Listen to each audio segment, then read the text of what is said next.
what if I'm the first ever Hale not to turn into a werewolf? So here's the thing. From the first time we see the burned down skeleton of the Hale house all the way back in the first episode of Teen Wolf, we are instantly drawn to the Hale family. Derek is a fan favorite, of course, Peter is a fan favorite, Cora is there, and Malia is a fan favorite too. Today we're going to be breaking down the definitive history of the Hale family and analyzing their impact on the Teen Wolf series. Before we get started, be sure to subscribe and leave a like if you like these Teen Wolf videos. First things first, the actual identity of some of the Hales are sort of nebulous.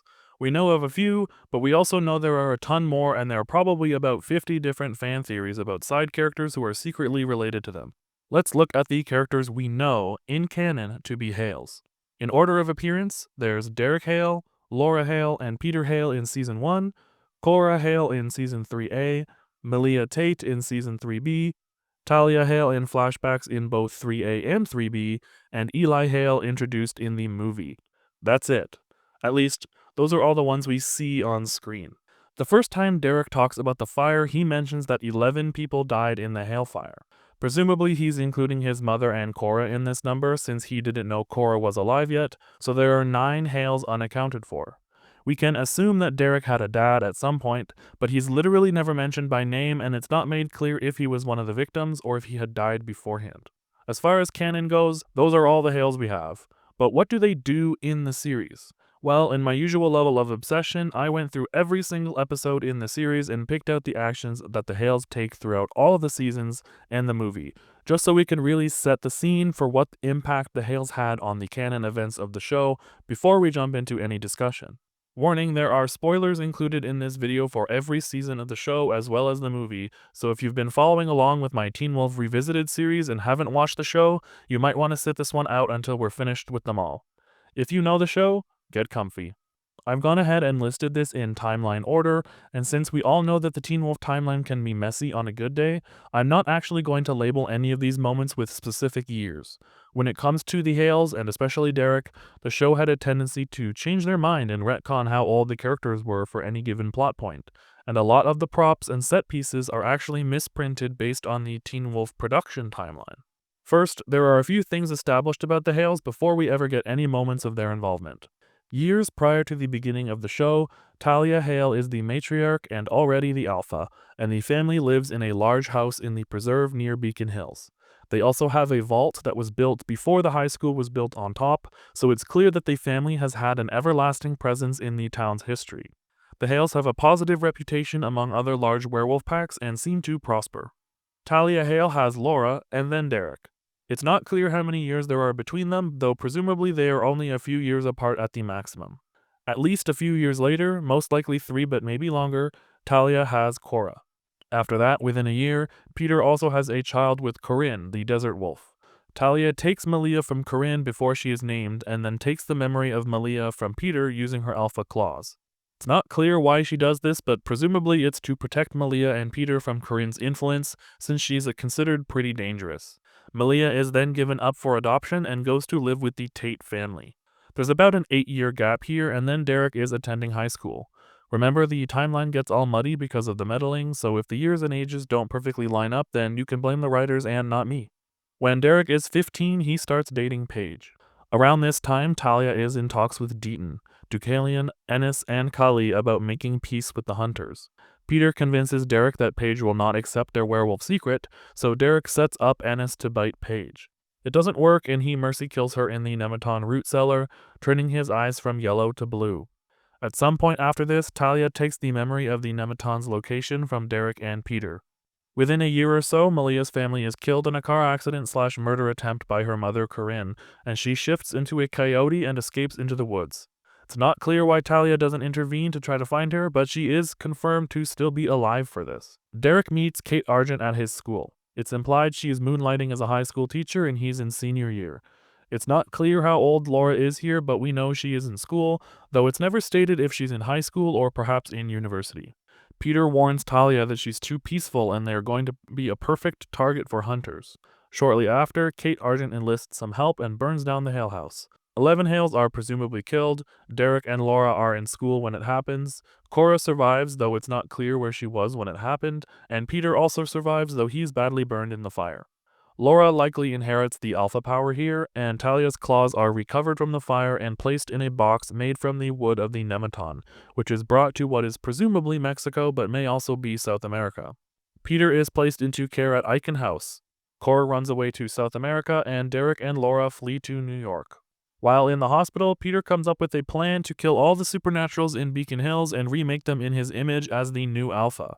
He slowly begins to recover and is transferred to the Beacon Hills Memorial Hospital long-term care facility. Oh, and Derek also gets a driver's license. What a beautiful signature. About 6 years after the fire, Peter has recovered enough to get revenge on the people who set the fire. With the help of his nurse, he lures Laura back to Beacon Hills with photos of a deer with the revenge spiral carved in its side. Peter then kills her in the woods and takes the alpha power. Derek returns to Beacon Hills due to Laura's disappearance right around the time that Peter bites Scott McCall in the woods. Derek declares Scott his new brother, an honorary Hale if you will. We won't be adding him to this list of events here, but he's Hale adjacent now for life. Peter continues his revenge plot, killing a bus driver, a video store clerk, and 2 vagrants due to their involvement in the Hale fire. Derek is also stabbed through the back, literally, by Peter, though he survives. Derek later learns that Peter is the Alpha and that he is the one who killed Laura, but he teams up with him anyways to get revenge on Kate. What? Peter also tells Derek to take Jackson to the Hale house and kill him, though he's ultimately stopped by Scott. In the process, Derek is kidnapped by Kate. Peter bites Lydia on the lacrosse field and uses Styles and Scott's computer to find Derek. However, Derek is rescued by Scott before Peter shows up. Peter kills Kate Argent, finishing his goal of getting revenge for the fire. Shortly after, Derek kills Peter and becomes the Alpha, so his eyes turn red. After becoming Alpha, Derek bites Jackson at the Hale house, bites Isaac at the Hale house, and then bites Erica at the hospital. Lydia starts having her hallucinations about Peter due to the bite on the lacrosse field, and then Derek bites Boyd at the ice rink. Later, Derek rescues Scott from Mrs. Argent and bites her too. Then, Lydia incapacitates Derek and drags him back to the Hale house where she uses him to resurrect Peter. After being revived, Peter witnesses Gerard take control of Kanema Jackson. Gerard and Kanema Jackson incapacitate Derek, and he unwillingly bites Gerard. Derek and Peter then kill Jackson, but he survives. Cora returns to Beacon Hills from South America and is immediately captured by the Alpha Pack. Derek and Scott rescue Cora and also Boyd from the Alpha Pack, and then shortly after, Derek begins a relationship with Jennifer Blake. Derek is mauled multiple times by the Alpha Pack and given the ultimatum to kill the rest of his pack. He refuses and he kicks out Isaac. He's then forced to kill Boyd and learns that Jennifer is evil and ends their relationship. Derek might have a son here too. It's unclear when exactly he's born and who the mom is. Cora is hospitalized due to wounds from the Alpha Pack and meddling from the Duroc, and Peter takes care of her at the hospital. They later bring her back to Derek's loft where Derek gives up his Alpha Spark to save her life, turning his eyes blue again. Derek helps Scott beat Jennifer and convince Deucalion to stop being evil. Derek and Cora leave Beacon Hills for South America. Derek for now, Cora forever. Derek might have a son here too. It's unclear when exactly he's born and who the mom is. Malia is then found in the woods, and Derek and Peter are kidnapped by the Calaveras in what is presumably Mexico. Peter loses and then regains his finger, and they are rescued by Brayden. They take the Nemeton jar back with them to Beacon Hills. Malia is rescued from the woods and turned back from a coyote into a real girl. She goes to Icon House for treatment. Derek and Peter open the Nemeton jar and use Talia's claws to allow Derek to speak to his mother. In this conversation, he learns that the Hales are protectors of Beacon Hills. Peter later uses the claws with help from Lydia and learns that he's a father. Around this point, Malia leaves Icon House and meets Scott. Derek is briefly influenced by the Nugitsune and tries to kill Chris Argent as retribution for the Argents killing his entire family. When he recovers, he forms the unlikely alliance with the Argents that remains for the rest of the series. Peter helps Lydia and Co. and learns that his daughter's name is Malia. Later, Derek is attacked by Kate Argent, who is alive, and is kidnapped again. She takes him to Mexico and buries him in the ground under an ancient temple. Man, the first few episodes of Season 4 are wild. Malia joins the other teens at high school and starts a relationship with Styles. Derek is rescued from the decrepit church in Mexico, but he is de-aged and back to being 15 years old. The burned-down Hale house is also dismantled around this time, and Peter meets Malia, though she doesn't know who he is. The Hale vault is robbed of $117 million, unknowingly starting Peter's plan to murder every supernatural in Beacon Hills. Derek is also returned to his normal age, but his werewolf abilities are fading and his eyes are yellow again. While cosplaying as a human, Derek begins a relationship with Brayden. Peter is nearly killed by an assassin, the Mute, who was also looking for Derek. Peter later kills the Mute at the high school. Derek is listed on the Deadpool for $15 million, and Malia is listed on the Deadpool for $4 million. Peter is not listed. Peter teams up with Kate Argent in order to kill Scott. Around this time, Malia is nearly killed by an assassin, the Chemist, and learns about her relation to the Hale family. She meets Peter, this time with the knowledge that he is her birth father. Derek's name is later removed from the Deadpool, and his reward money is added to Liam's instead. Peter learns that he is apparently the benefactor and that the Deadpool is based on his inner ramblings when he was comatose. Derek joins the others as they go back to Mexico to rescue Scott from Kate. Peter goes too, still pretending not to be working with Kate. Derek is killed by a berserker, but he lives and returns as an evolved wolf, with blue eyes again. Peter reveals his intentions and is defeated again, and then locked up at Icon House. Derek leaves Beacon Hills, apparently deciding that it temporarily does not need a Hale protector. Derek might have a son here too. It's unclear when exactly he's born and who the mom is. Malia learns more about her mother, the Desert Wolf. She also breaks up with Styles and plans to kill her mother, who is planning to kill her. Peter escapes from Icon House and is promptly erased by the Wild Hunt. Malia sets up a trap for her mother using Garuda talons to steal her Were-Coyote powers. Peter escapes the Wild Hunt and is temporarily burned again. He's healed using the 9 herbs and later taken by the Wild Hunt again. When the two worlds are merged, Peter escapes the Wild Hunt. Oh my gosh, back and forth with this guy. Around this time, Derek is making a name for himself in Brazil, and not in the good way, investigating a mass murder. He's wanted by the FBI for said mass murder. Malia graduates high school and tries to go to Paris, but she doesn't. Derek then goes to North Carolina and is the subject of an FBI raid. He rescues Styles from the gunfight. Malia pretends to leave Beacon Hills along with the other Supernaturals and starts a romance with Scott. Peter refuses to help Scott and Malia against Monroe's army, and Derek returns to Beacon Hills. Malia learns how to fight without using her eyes, and Malia, Derek, and Peter fight the Anukete. The three of them are all turned to stone, but they are turned back when it's defeated by Scott and Styles. Derek might have a son here too. It's unclear when exactly he's born and who the mom is. His son is definitely in the picture this time though. Malia breaks up with Scott and Derek moves back to Beacon Hills, this time in a proper house. Derek opens an auto shop and hires Malia. He also wolfs out in front of his son Eli, scarring him emotionally. He fixes Styles' Jeep, which Eli makes a habit of stealing. Eli starts high school and is on the lacrosse team. And Malia starts sleeping with Parrish. Derek is severely wounded by Allison, and Peter helps with his injuries. Eli finally learns to shift without fainting, and then Derek brutally burns to death in front of him. While this happens, his eyes also change to red again, implying he levels up from Evolved Wolf to True Alpha. Nice. Eli is maybe adopted by Scott and Allison instead of any of his viable living family members, and Malia maybe makes her relationship with Parrish official and stays in Beacon Hills. Peter presumably lives near Beacon Hills, though this is unconfirmed. And Cora? Who the hell knows where she is? Probably still in South America. She didn't even go to Derek's funeral. And that's it.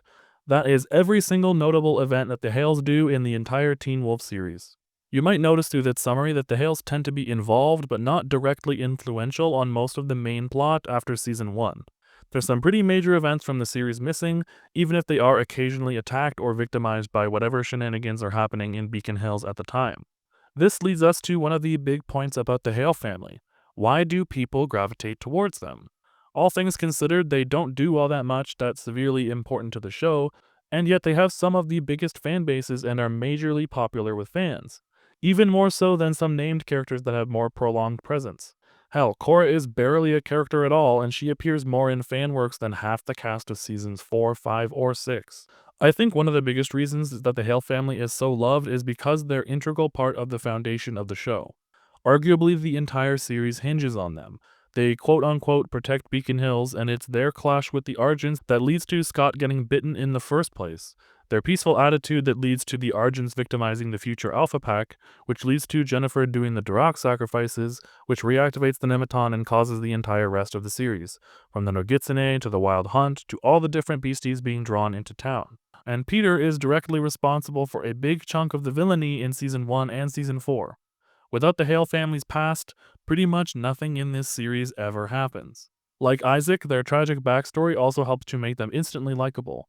Whenever it's brought up, you feel so bad for them, and even when Peter is going around killing people, you kind of still agree with him in a little bit. Maybe not with the murder, but you want to get back at the people who killed the Hales too. Some of the most underutilized characters in the entire series are Hales. And I don't mean Cora, who is completely wasted. If you watched my video on the Teen Wolf characters who deserved better, you might remember how I harped on about Laura Hale being such a letdown. She's around the age of these other characters, and yet she has literally one line in the entire show and dies without mention for the rest of the series. Hell, we don't even find out Derek's dad's name, or the names of any of the other family members. Like I said earlier, there were at least 9 other Hales that died in that fire, and we know absolutely nothing about any of them. How old were they? How were they related to the rest of the Hales? Were they werewolves or humans? This is a huge selling point for the Hale family, and it's sort of a bittersweet thing. On one hand, I think it would have been nice to get more characterization for the family that is so integral to the series, but on the other hand, the fact they're so underdeveloped is perfect for fan works and headcanons and theories. As far as headcanons and fan theories go, there are a handful that I personally choose to believe and a few more that are popular that I don't really subscribe to. First of all, I like the idea that Derek had other siblings besides Laura and Cora. Perhaps a younger brother. He has such middle child energy that maybe he'd have an older sibling too. Some of my favorite fan works include new siblings for Derek, including one where they gave him 2 brothers, both younger, and really stick to that whole rhyming name thing that the girls seem to have by naming them Eric and Merrick. There's also tons of people who headcanon Peter as having a wife and or kids, which I don't mind reading and interacting with, but I don't believe personally. I'd say I expect him to mention them at least once in the series if they were real, but Derek didn't really like to talk about his dead family either, so who knows. I am a big fan of the theory that Jackson was supposed to be a Hale, and specifically Peter's son, and it's very popular in fanworks to try to explain Jackson back into the narrative. I covered it pretty extensively in my Season 2 video, but while it's ultimately unconfirmed, I like to think it was at least mostly real. Some people headcanon that all of the Hale children were born to different fathers, and some people like to quote an interview where they mention that Deucalion was meant to be Derek's father, but I couldn't find any proof of this, and it seems to be mostly wishful thinking. I don't really like this theory since I don't think that Deucalion needs to be related to anyone to be interesting, but there is a small subsect of fans that see this as absolute fact. You do you. Perhaps people use the whole all the Hales have different dads theory as a way to explain why they never hear about Mr. Hale, but I don't really like this one as much. I do subscribe to the idea that Derek's dad was human, and this ties into my next question about the Hale family. Were they really all werewolves? Derek says in the movie when he's talking to Eli that the Hales are all werewolves, and he also says in the first season that not everyone who died in the fire was a werewolf. So what's the truth? What I choose to believe is that the born children of the Hales tend to be werewolves. Maybe not 100% of the time, but Derek seems to imply so. So in my head, the human members of the Hale family are the ones who marry into the family. People like Derek's dad or Peter's potential partner, perhaps some adopted children, and so on. To make up for those 9 Hales we don't know about, I assume there were some combination of aunts, uncles, and grandparents, and I like to imagine that any of them that weren't born to the Hales are the members that could have been human. 9 is a pretty big number, so I suppose it's possible that some of the victims in the fire were pack members that weren't directly related, but it's more fun to imagine this big interconnected family.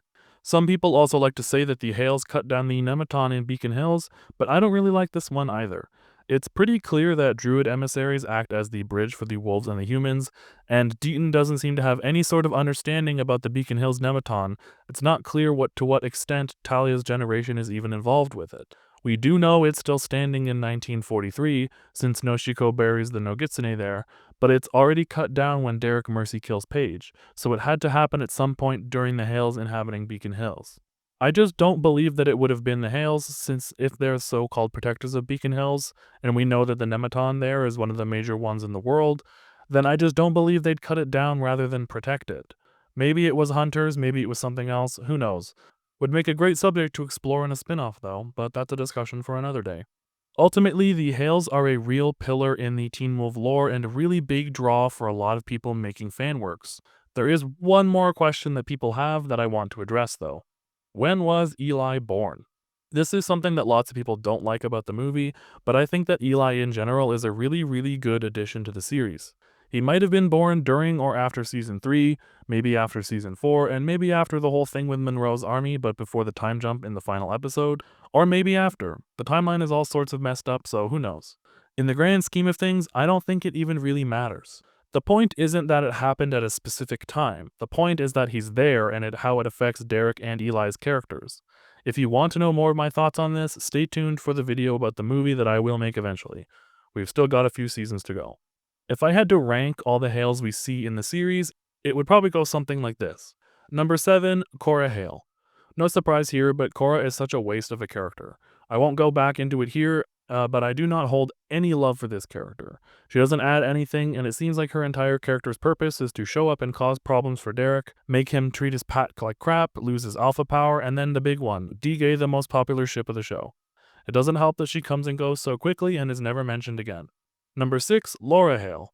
Kind of crazy that Laura ranks higher than Cora when she has literally one line and a cumulative episode of screen time, but here we are. Most of what works with Laura is that she's presented as a very competent character. In the 6 years she and Derek are in New York, things seem to work out pretty well for them. We don't hear about how bad of an alpha she was, they didn't have any pack disputes, and she seems to be doing pretty well. Her only real downfall is that she trusted her family, and Peter turned on her and murdered her in search for power. If she had more screen time, I'm sure she would have been much higher on this ranking. Number 5, Talia Hale. Similar to Laura, we know that Talia is very competent, though ultimately her downfall comes to her kindness. She underestimates the threat of the Argents, and while she's probably busy doing other things, the snake sneaks into the nest and burns her family alive. I don't even blame her for this, since it's clear she's at least a loving mother and probably not a completely awful person. She just got fooled to fatal results. Like Laura again, she just has so little screen time to be higher up on this list. Number 4, Peter Hale. It's probably no surprise if you watch my best and worst Teen Wolf characters video, but I don't think Peter is a particularly good character. And I'm not just talking about his morality. He flip-flops his motivations a lot, and beyond the first season he rarely does anything of consequence or has any consistent motivation at all. Unlike Cora and Laura and Talia though, he does have quite a bit of screen time and he is a fan favorite. Even though I hate his characterization, he is very charismatic and Ian Bohen brightens up pretty much every scene he's in, so he's a solid middle ground for the family.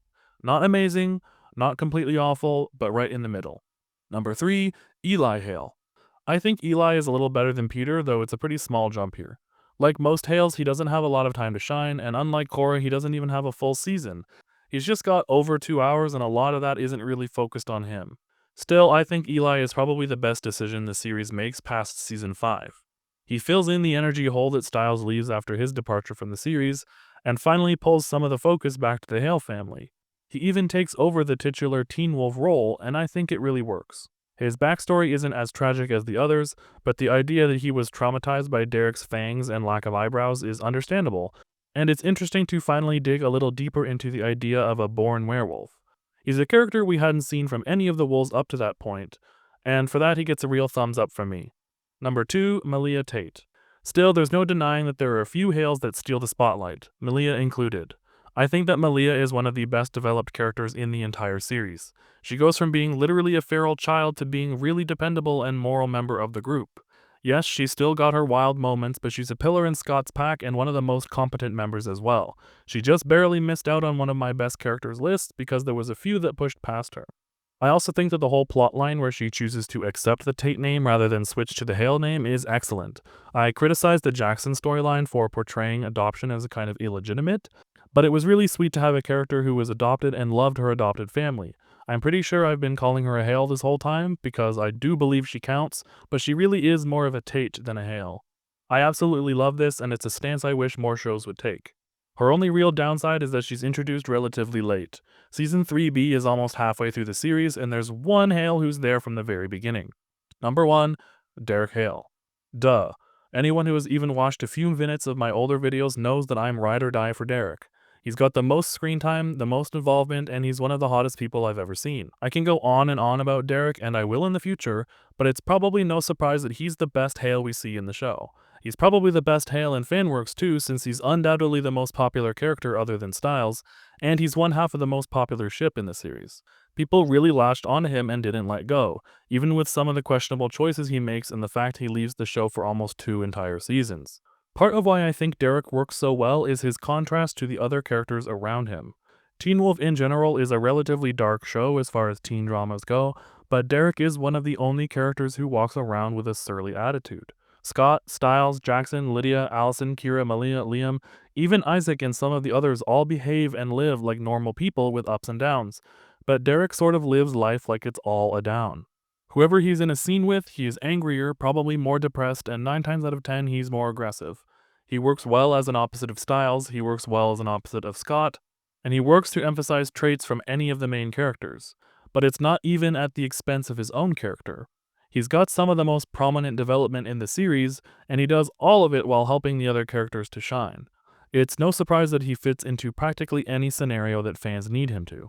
There are times that it seemed like the writers were just trying to take him down several pegs, and yet he comes out the other end of the series mostly intact.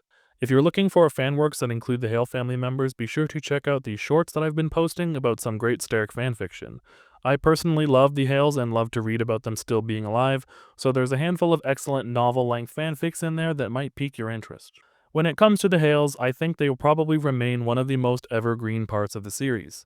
They have excellent inclusion in the series, and even though they don't affect the plot directly too often past the first season, the fact that they're so primed for fan theories and fan content means that they will probably stand the test of time. People will come and go from the Teen Wolf fandom, but there will always be the opportunity to imagine this family at their prime and what that could entail. But what do you think?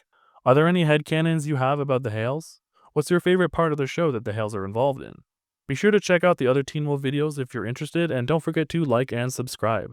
I'm looking forward to posting the Teen Wolf Revisited series as soon as I get the darn things edited. Until next time.